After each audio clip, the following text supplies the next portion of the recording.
saudara-saudara sekalian, selamat pagi. Ketemu lagi kita di renungan hari ini.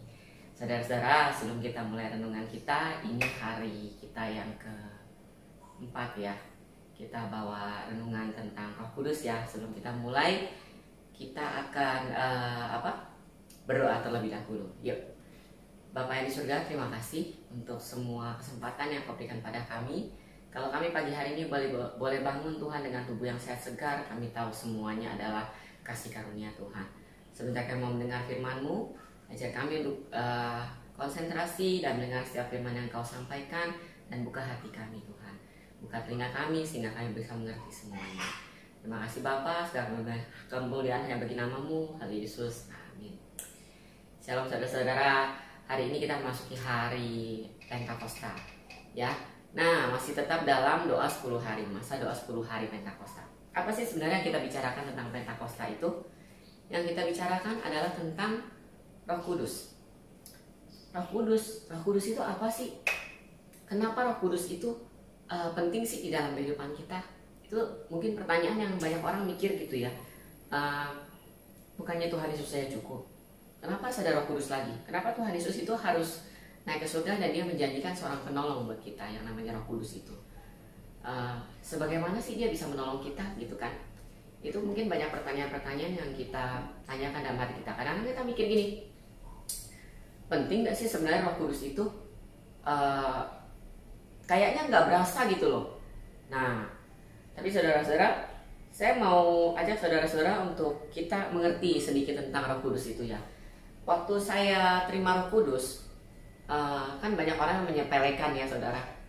Udahlah 10 hari pencurahan Roh Kudus gitu-gitu aja, doa-doa aja gitu. Saya juga gak ngerti tuh doain apa gitu ya. Roh Kudus itu kalau kita udah dapat itu kayak gimana gitu ya. Apakah harus dengan bahasa roh ya. Nah itu jawabannya sih sebenarnya kalau saya bilang Roh Kudus itu benar-benar penting banget dalam kehidupan kita. Nah saudara, kenapa penting? Apakah dengan kita bisa bahasa roh itu terus kita jadi dewa, kesannya lebih rohani, lebih keren gitu kan? Karena bisa ngomong bahasa aneh-aneh yang gak ngerti ya. Nah sebenarnya bukan itu yang penting saudara. Bukan masalah ngomong bahasa aneh-aneh dan canggihnya itu yang penting. Tapi Roh Kudus itu penting buat kehidupan kita. Karena ketika kita itu ada satu waktu kita tuh berdoa itu rasanya tuh udah susah saudara. Pernah nggak ngerasa kayak gitu? Kayaknya kita mau berdoa, aduh Tuhan, saya udah nggak tahu mau ngomong apa. Terlalu mumet pikiran ini, terlalu full pikiran ini. Saya tuh nggak ngerti saya mesti doa dari mana, cerita dari mana, curhat dari mana, ngomong dari mana. Itu tuh udah nggak kepikiran Tuhan. Nah, saudara-saudara, salah satu peran Roh Kudus di sini, seperti dikatakan, Roh Kudus adalah penolong kita untuk kita itu bisa mencurahkan isi hati kita. Nah, bahasa roh itu membangun kita pada saat kita sedang seperti itu tuh. Saat kita itu nggak bisa mengutarakan isi hati kita, nggak bisa kita ngomong. Nah, disitulah roh itu bekerja bersama-sama dengan roh kita. Dan dia menyampaikan kata-kata yang tidak terucapkan itu lewat doa kita kepada Tuhan. Jadi bahasa roh itu sendiri tugasnya adalah lebih cenderung membangun kita sendiri. Supaya kita itu makin dekat sama Tuhan, membangun hubungan kita sama Tuhan. Orang ngomongnya kayak gitu ya, gak ngerti bener apa enggak juga gak tahu. Tes saudara, semua firman Tuhan katakan uji segala sesuatu. Ketika saudara bisa berbahasa roh dan saudara berdoa di dalam sebuah tekanan yang begitu luar biasa, saudara mengucapkan bahasa roh itu, saudara ngomong, saudara mungkin sambil memuji Tuhan dengan bahasa manusia, kemudian dicampur sama bahasa roh yang seperti segala macam ceritanya ya, terus ditambah lagi sama mungkin saudara kalau bisa nyanyi, saudara memuji Tuhan. Pokoknya kita masuk dalam dimensi roh, itu yang namanya dimensi roh. Nah, saya yakin setelah saudara berdoa, saudara akan rasakan damai sejahtera Allah ada di dalam hati saudara pada saat itu. Nah, disitulah bahasa yang tidak terkatakan oleh kita itu terkatakan oleh roh. Dan disitulah fungsinya bahasa roh itu ada buat kita. Nah, teman-teman, saudara-saudara. Jadi jangan kita pernah menyepelekan bahasa roh itu.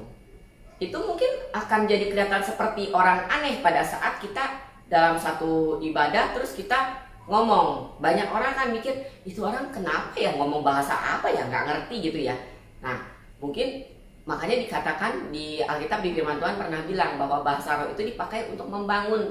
Kalau untuk orang asing mereka nggak mengerti, tapi kalau buat kita membangun diri kita sendiri itu penting.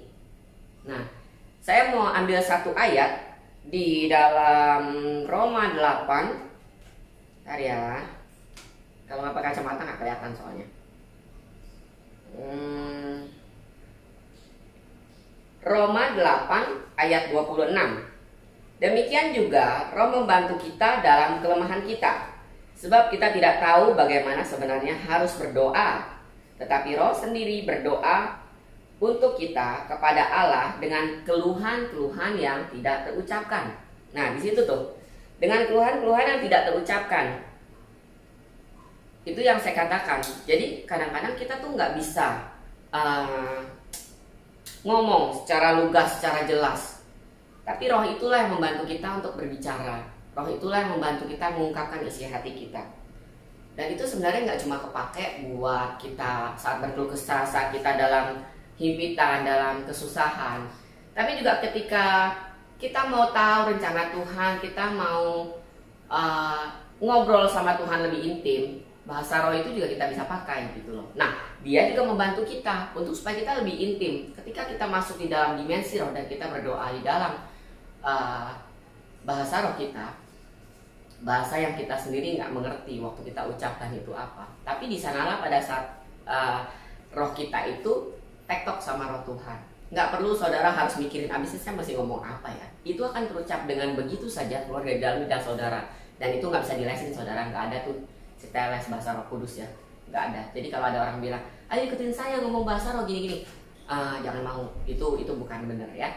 Nah, bahasa roh itu bahasa yang Tuhan berikan buat kita dengan secara otomatis, dan itu akan keluar mengalir begitu saja tanpa perlu kita kendalikan dan kita kontrol. Yang ada, yang satu sebagai kita punya barometer. Ketika kita selesai berdoa dengan mengucapkan bahasa-bahasa yang tidak kita mengerti, itu harus ada damai sejahtera. Kalau pada saat kita ngomong, abis itu kita selesai ngomong, kita malah makin pusing, itu bukan saudara, ya. Jadi di situ saya mau kita belajar sedikit tentang bagaimana pentingnya Roh Kudus itu di dalam hidup kita, terutama untuk membangun kita sendiri, membangun roh kita sendiri, membangun hubungan kita dengan Tuhan. Membangun kedekatan kita sama Tuhan, menjadi satu sarana untuk kita bisa curhat sama Tuhan.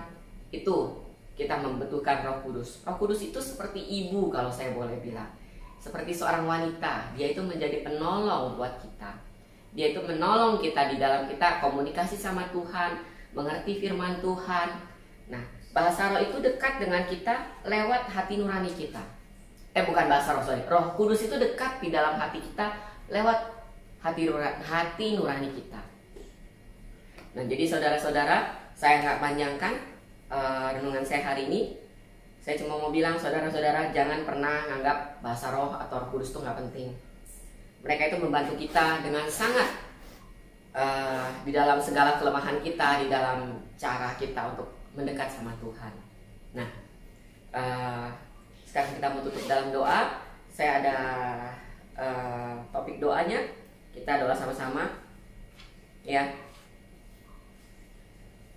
Yuk. Bapa yang di surga, kami mengucap syukur buat kebaikan-Mu Tuhan, memberikan kami Roh Kudus di dalam hidup kami Tuhan, sehingga Roh Kudus ini boleh kami pakai Tuhan, boleh membantu kami di dalam setiap kelemahan kami, membantu kami untuk boleh mendekat sama Tuhan, membangun kehidupan kami, membangun hubungan kami sama Tuhan. Bapa, biar kami Tuhan sebagai anak Tuhan dikuatkan di dalam kuasa dan kekuatan Tuhan yang tidak terbatas, dan berhasil mengerjakan rencana Tuhan, karena dimampukan oleh Roh Kudus Bapa di dalam setiap hidup kami Tuhan. Pakai kami lebih luar biasa Tuhan. Berikan kami roh-Mu Bapa kalau kami belum mempunyai Tuhan. Kami nggak pengen ketinggalan, karena kami pengen hidup dekat sama Engkau. Dan kami tahu Tuhan di hari-hari seperti sekarang ini Tuhan, betapa kami membutuhkan seorang penolong seperti Roh Kudus. Terima kasih Bapa, kami menyerahkan setiap doa kami, setiap hidup kami, terutama hari ini Bapa, sepanjang hari ke dalam tangan-Mu Bapa. Terima kasih Tuhan, haleluya Yesus, amin. Terima kasih, dadah saudara-saudara, Tuhan Yesus memberkati.